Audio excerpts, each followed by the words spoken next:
How would one fail at being a Buddha? Well, the best way to fail at being a Buddha is to not believe that you are a Buddha. Fail for you. To not believe.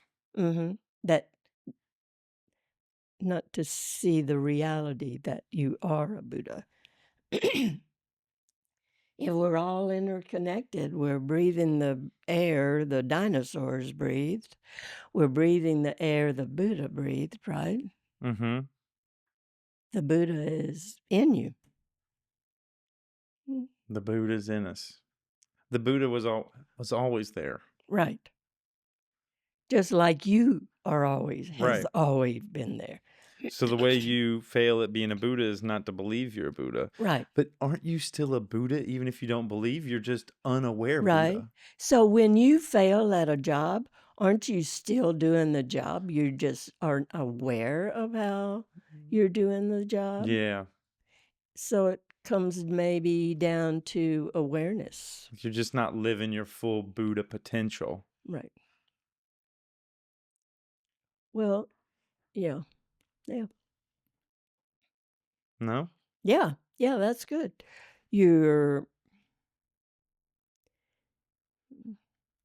It's so much easier to notice what things I don't do well, right? Mm-hmm.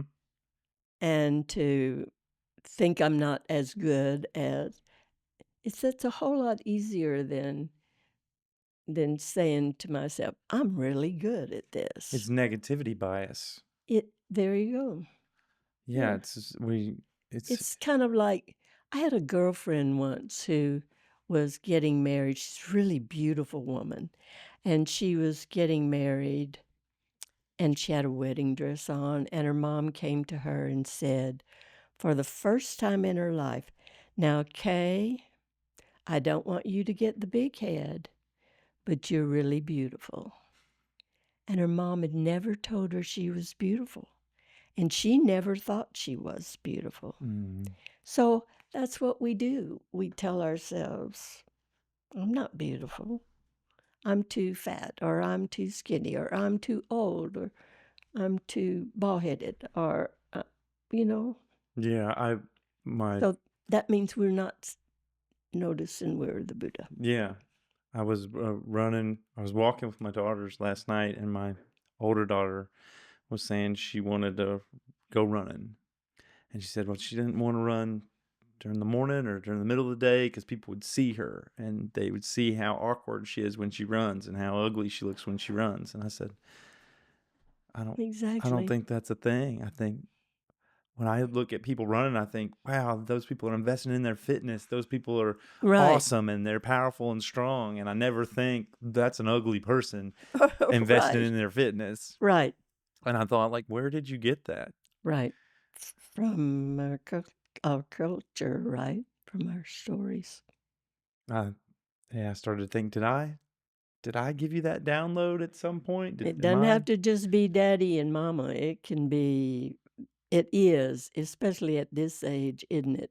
Yeah, it's in It's the peers. culture. Yeah, peers. Right. She's like, I don't want my peers to see me out running. They'll Right. think I'm ugly or awkward. Right. Or maybe I have a sweat on my forehead while I'm running. Right. Yeah. Yeah. And we do the same thing. We Yeah. all do the same Yeah. thing. We do. Right. I'm too, and fill in the blank. Yeah. The person I spoke to yesterday called them self-limiting or self-defeating beliefs. Oh, I'm not good enough. I'm not right. worthy. I'm not pretty. I'm not lovable. Right. No one likes me. Well, the truth is, somebody is always prettier than you and smarter than you and a better Buddhist than you and kinder than you and there's always somebody who's There's not an end of the line, the person that's the best, you don't think? no, No? no, Even no matter who it is. no, because there's no other you. Do you see in this? Oh, you compare, so you have ups and downs. Right. So in this whole big universe, there never has been another Phil. Never has been another Phil Jones. Never is one now. He can have the same name, but there's never, it's really incredible to think about. And with Buddhism, right, there's not even a Phil Jones. Right. Because we all are one thing. Yeah, we're all Phil Jones. Connected. Right. We're all Phil Jones. There's no self. There's no separate self. Right. That's a big one to learn. That's Oh, the big one we to learn. did in the philosophy thing. We had one question of, can consciousness be explained? Mm. And I've been through with Nagarjuna and no self and all of this stuff quite a bit, and that's been a pickle. Well, because we see that we are separate. So the way Thich talks about it is there's two dimensions. There's the physical dimension and there's the ultimate dimension. He's talking about the two truths, the conventional truth and the absolute truth. Yes.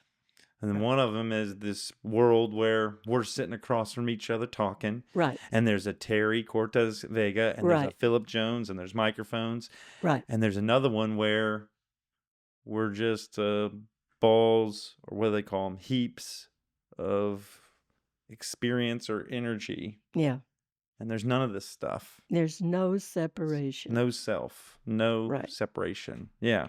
No separation between you and me, no separation between the sun and you. Well, and it's emptiness. Emptiness of a separate self. Yes. Emptiness. And so the Buddha was such a revolutionary teacher that the story is told that when he taught that for the first time, we are all connected. We are empty of a separate self. The hearers, the monks that heard it, had heart attacks because it was such shocking news. Yeah. What we do instead is say, yeah, whatever. That's not true. I can see real clearly we're separate. Thich gives the example of the wave and the water. So you've heard that. The ocean and the droplet of water, right? No, Or no. the way he does it, the way he says it, but I'd like to hear that one too. The wave, you can see different kinds of waves. They come up, and he says one wave will say, "Oh, I'm not as pretty as that other wave," and then, but if you look down, you're water. Mm-hmm. So there's not big waves, small waves, pretty waves, ugly waves. There's water. Yeah. And that's kind of how we can understand how, yeah, there's a Phil and there's a Terry, but in essence, we're really one thing. There's an ocean. There's an ocean. And we're all a part of that ocean, and we're just some waves. Right. I like that. Yeah.